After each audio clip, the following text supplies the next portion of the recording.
مرد اور عورت کی ساخت کے اعتبار سے اگر دیکھا جائے تو عورت کی طبیعت میں نزاکت ہے، وہ نازک ہے، مرد کے برابر اسے طاقت نہیں، سب کو معلوم ہے، وہ کہیں کی بھی عورت ہو اس کی طاقت و قوت کے اعتبار سے وہ کمزور ہے۔ اور مردوں کی طبیعت، ان کے اندر کبھی وحشی پن آ سکتا ہے، حیوانیت آ سکتی ہے۔ جب اس کی خواہشات عروج پر ہوتی ہیں تو سب سے پہلا اٹیک مرد اگر کسی پر کرتا ہے تو وہ عورت پر کرتا ہے۔ مرد اگر اس کو کھلا چھوڑ دیا گیا اور حیوانیت آ گئی تو اپنی خواہشات کو بجھانے کے لیے سب سے پہلا حملہ کس پر کرتا ہے؟ عورت پر کرتا ہے۔ اس کی زندہ مثالیں آج ہم دیکھ رہے ہیں، جہاں کسی تنہا عورت کو 4 گنڈوں نے پا لیا تو اس کے ساتھ کیا کرتے ہیں؟ کتے بھی اس طرح سے نہیں کرتے جس طرح سے یہ کر جاتے ہیں۔ اس کے ساتھ ریپ بھی کیا، زنا بھی کیا، خواہشیں پوری کی اور اس کو پھاڑ کر کے بھی پھینک دیا۔ جانور کوئی ایسا کرتا ہے؟ جانور بھی اس طرح سے نہیں کرتا۔ اس کا مطلب یہ ہے، رپورٹ یہ بتاتی ہیں پوری دنیا کی کہ مرد کے اندر اگر شہوت کا غلبہ زیادہ ہو گیا اور اس وقت عورت اسے سامنے نظر آ گئی تو پھر یہ اپنی حیوانیت پر اتر کر سکتا ہے، اس کا ریپ بھی سب کچھ کر سکتا ہے۔ اس لیے اسلام نے ہمہ وقت عورتوں کو کہا کہ پتہ نہیں کہاں درندے ہیں، تم ہمیشہ اپنے آپ کو محفوظ رکھو۔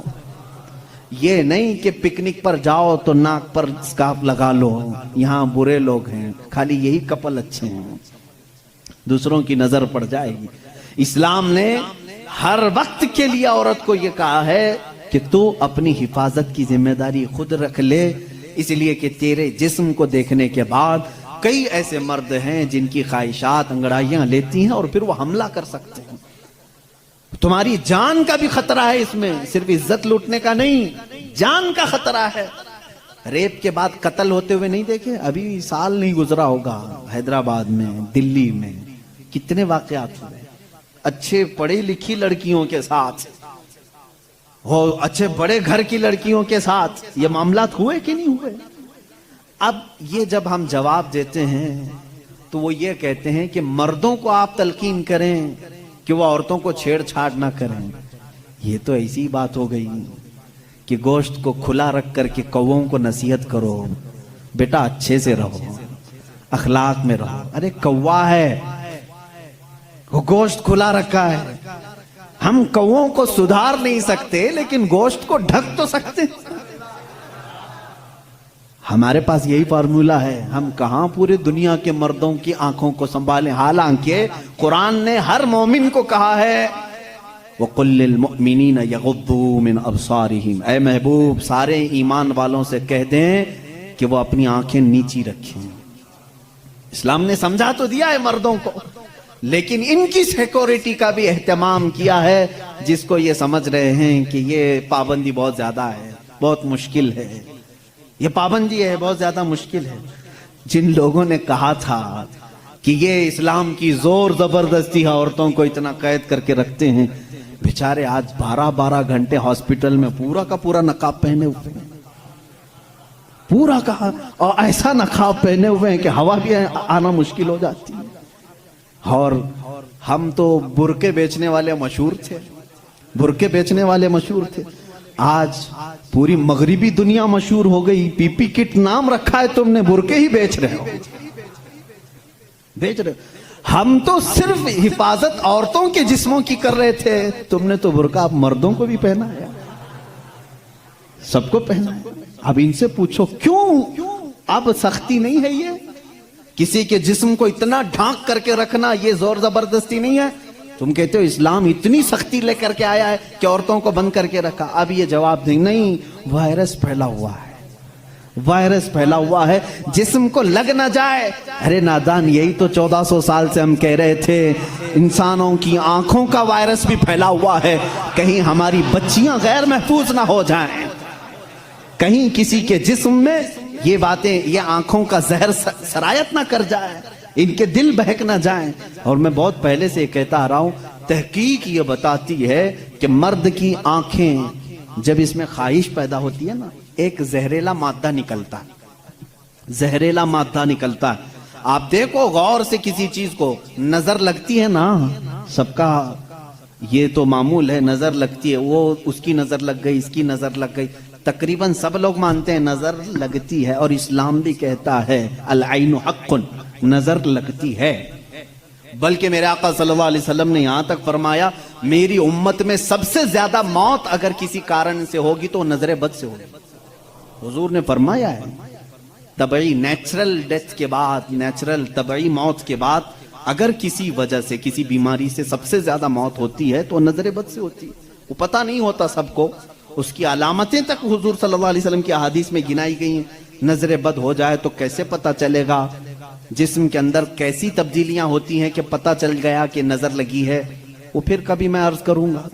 لیکن نظر لگتی ہے یہ سب کو معلوم ہے، اور جدید تحقیقات کے اعتبار سے بھی اگر میں آپ کو بات کروں، پھول کو اگر زیادہ دیر تک تم دیکھتے رہو گے تو مرجھا جائے گا، کیونکہ ہماری آنکھوں کا زہر اس پر پڑتا ہے اور اس کی طبیعت مرجھا جاتی ہے۔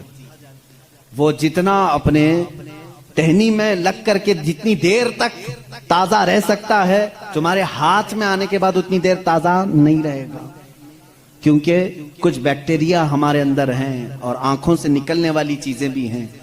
اسی طرح سے عورتوں کا جسم اتنا نرم ہے اور نازک ہے کہ باہر کے زہریلے مادے ان کے جسم پر پہلے اثر کرتے ہیں، مردوں کے جسموں پر کم، لیکن عورتوں کے جسموں پر زیادہ اثر کرتے ہیں۔ اب کوئی وحشی درندہ جس کی نگاہیں زہر پھینک رہی ہوں اور کسی لڑکی کا جسم ننگا ہو، وہ بغیر لباس کے ہو، تو ظاہر سی بات ہے اس کے جسم کے اندر جیسی ہی وہ نظریں جاتی ہیں، اس کے دل میں بھی برائیوں کی خواہشیں پیدا ہونا شروع ہوتی ہیں۔ ایک طرفہ نہیں ہوتی یہ سب چیزیں، اس کے اندر جو خرابی آئی وہ اس کی آنکھوں کی وجہ سے۔ اسی لیے میرے آقا صلی اللہ علیہ وسلم نے فرمایا فَإِنَّ الْعَيْنَ تَزْنِي، آنکھ بھی زنا کرتی ہے۔ حضور صلی اللہ علیہ وسلم نے فرمایا آنکھ بھی زنا کرتی ہے۔ اب مجھے بتاؤ میرے عزیزو، اسلام نے اتنی جو حفاظت کی ہے عورتوں کی، اس کو تم کہہ رہے ہو زور زبردستی ہے؟ اسلام دین فطرت ہے، صرف وہی بات کرتا ہے جو انسان کے لیے سوٹیبل ہو، جو تمہارے جینے کے لیے اچھا ہو۔ اب میں آؤ تو میں تم کو یہ بھی بتاتا ہوں، کچھ لوگ یہ کہتے ہیں کھانے پینے کے معاملات میں بھی، اب یہ بات تھی عورتوں کی، اور ہاں یہاں پر میں یہ بات بتا دوں کہ یہ برابری جس کو کہہ رہے ہیں نا، وہ برابری ہے نہیں۔ تم کبھی بھی اس کے جواب دینے کی بھی کوشش مت کرو۔ یہ برابری کس کو کہتے ہیں؟ ان کے سامنے رقص کرے، ڈانس کرے، برابر کرے۔ اگر مرد جو ہے کھلے عام گھومتا پھرتا ہے اور ننگا ہو سکتا ہے تو عورت کو بھی اتنا ہی ہونا چاہیے، عورت بھی اتنا ہی دکھائے۔ تو یہ تو ایسی برابری ہے کہ اتنا اگر شوق ہے برابری کا تو پھر ایسا کرو، اپنی بیوی کے ساتھ معاہدہ کر لو، 1 سال تو بچہ دے گی، 1 سال میں بچہ دیتا ہوں۔ یہ برابری کرنے کی چیز ہے؟ ارے سارا بچوں کا درد عورت ہی کیوں سہے؟ تم بھی تھوڑا سا پارٹنرشپ میں لے لو۔ ایسا نہیں کر سکتے، تمہیں معلوم ہے عورت کی فطرت ہے، کچھ چیزیں ایسی ہیں اس کی ساخت میں، اس کے لیے وہ ضروری ہیں، اور اسلام یہ سمجھتا ہے کہ عورت کے لیے اس کے گھر میں رہنا زیادہ سوٹیبل ہے بنسبت باہر گھومنے پھرنے کے۔ کھلے عام رہنے سے زیادہ اگر محفوظ کوئی عورت ہو سکتی ہے تو وہ پردے میں رہ سکتی ہے، اس لیے اسلام نے اس کو پردے کا حکم دیا۔ اس پر زور زبردستی نہیں، پابندی نہیں، اس کی فطرت ہے، وہ اسے جتنا محفوظ رکھ سکتے ہو۔ اب خریدنے والی چیزوں میں ہی آپ دیکھ لینا، اب اس کو میں عقلی طور پر اگر آپ کو بتاؤں، کچھ چیزیں ایسی ہیں آپ خرید کر، آلو پیاز لے کر کے آئے، آلو پیاز لے کر کے آئے، آپ کی کچن میں آپ نے اس کو کسی بٹی میں رکھ دیا، ٹوکرے میں رکھ دیا، کہیں پر بھی رکھ دیا، چل جاتا ہے، رکھ دیا۔ لیکن ساتھ میں آپ نے کچھ گوشت خریدا، کچھ ٹماٹے، کچھ دہی، باہر نہیں، فریزر میں رکھنا پڑتا ہے۔ بھائی ان کو دونوں کو برابری دو، دہی کو بھی ٹوکرے میں کیوں نہیں رکھتے؟ گوشت کو بھی باہر اس ٹوکرے میں کیوں نہیں رکھتے؟ آپ خود کہیں گے۔ کچھ چیزیں ایسی ہوتی ہیں جن کی سیفٹی فریزر کے اندر ہے، کچھ چیزیں ایسی ہیں کہ وہ باہر رہ کر کے بھی سلامت ہیں۔ جب تمہیں دنیا کے ہر نظام میں یہ بات سمجھ میں آتی ہے تو اللہ نے مرد اور عورت کو پیدا ہی ایسا کیا ہے کہ مرد اگر باہر رہے تو سیف ہے، اس کے جسم کی ساخت ایسی ہے، لیکن عورت گھر کے اندر زیادہ سیف ہے، اس لیے اسلام نے اسے پردے کا حکم دیا ہے۔ بات سمجھ میں آ گئی؟ اسلام نے زور زبردستی اس کو پابند نہیں بنایا، زور زبردستی پابند نہیں بنایا۔ بہرحال یہ ایک بہت بڑا عنوان ہے۔ عورتوں کے حقوق کی بات اگر کوئی ایسا بندہ کرتا تو سمجھ میں آتا جو عورتوں کو مرتبے میں بڑھا کر کے یوں کہے کہ عورت کے قدموں کے نیچے جنت ہے۔ اگر کوئی ایسا شخص کہتا تو بات سمجھ میں آتی جو یہ کہے کہ بیوی کو ایک لقمہ کھلاؤ تو صدقے کا ثواب ہے۔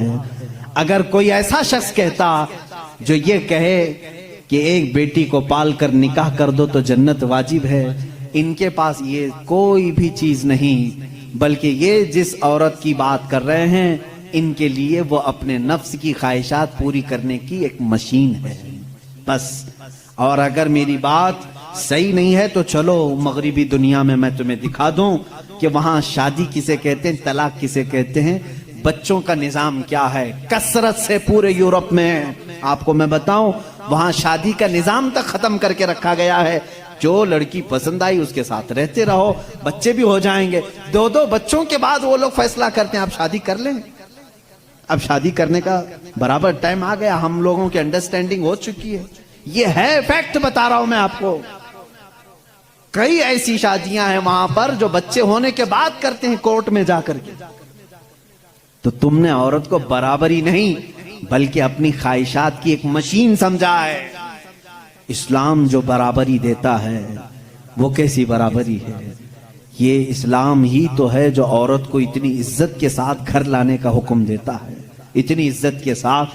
اگر اس کو کچھ خرافاتی لوگوں نے برا کر دیا تو الگ بات ہے، بلکہ ہمارے ہاں جو نکاح کا سسٹم ہے وہ اتنا پاکیزہ ہے کہ مرد کو کہا گیا ہے کہ عورت کے آنے سے پہلے اپنے گھر کا انتظام ہو جائے، وہ کہاں لا کر کے رکھ رہا ہے، بلکہ عورت کو اسی طرح سے بھگا کر لانے کا نظام اسلام میں نہیں ہے، بلکہ عورت کے لیے ایک باضابطہ پوری محفل کا انعقاد ہوتا ہے، اس کی رضا پوچھی جاتی ہے، پہلے اس سے پوچھا جاتا ہے تو راضی ہے یا نہیں۔ بہت سارے ایسے دین ہیں، بہت سارے ایسے ریلیجین ہیں، میں نام پھر نہیں ذکر کر رہا ہوں، جہاں پر عورتوں کو اظہار رائے کا حق ہی نہیں، ان کے بڑے جو فیصلہ کر لیے وہ ہو گئی بات۔ چائنا میں بہت سارے ایسے قبیلے آج بھی ہیں جہاں ان کے ماں باپ اپنی بچیوں کو لے جا کر کسی کے بھی کوٹھے پر چھوڑ جاتی ہیں جہاں انہیں پسند آ جائے۔ اسلام عورت کی عزت اتنی دیتا ہے جب تک وہ اپنی رضا کا اظہار نہیں کرتی قاضی کی مجال نہیں کہ وہ نکاح پڑھا سکے۔